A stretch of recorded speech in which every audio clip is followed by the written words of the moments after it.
Una de les coses que m'agrada molt de la doble és que, com al ser un doble grau, per una banda tens la part personal i artística de videojocs i per altra banda tens la part tècnica, que seria informàtica. Jo, per exemple, vaig entrar aquí pensant que m'agradaven molt els videojocs i em feia una miqueta de cosa a la informàtica i al llarg que han anat passant els anys ha sigut completament al revés, o sigui, ha anat creixent aquest interès per la informàtica i s'ha pogut complementar molt millor amb els videojocs. El fet de que sigui una doble titulació vol dir que en acabar l'estudiant té tots dos títols, té el títol de grau en enginyer informàtic i el títol de graduat en producció i disseny de videojocs.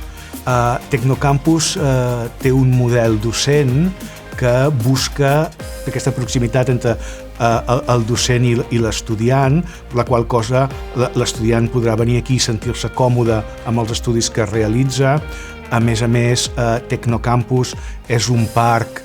tecnològic i empresarial. Això vol dir que estem envoltats d'empreses de base tecnològica, de tal manera que la nostra formació és una formació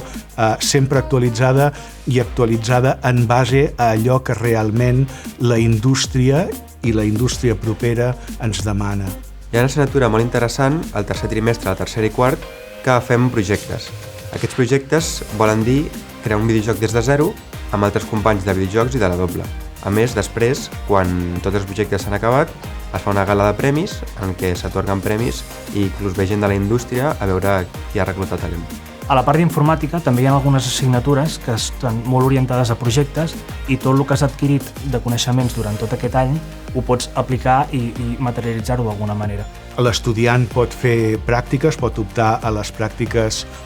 de la borsa de treball, de la borsa de pràctica que la pròpia institució té i, a més, aquestes pràctiques les pot arribar a fer a les mateixes empreses del parc, de tal manera que, d'alguna manera, el Parc Tecnocampus és també un generador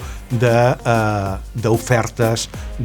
laborals. Doncs el meu futur professional veig fent una cosa que realment m'agrada i m'apassiona, perquè la doble titulació m'ha donat un ventall molt gran d'eines i ara a mi personalment m'agraden les aplicacions i puc fer aplicacions web o aplicacions per mòbil, però sé que si d'aquí un temps m'agrada la intel·ligència artificial puc canviar de sector i treballar d'això. El graduat en enginyeria informàtica i videojocs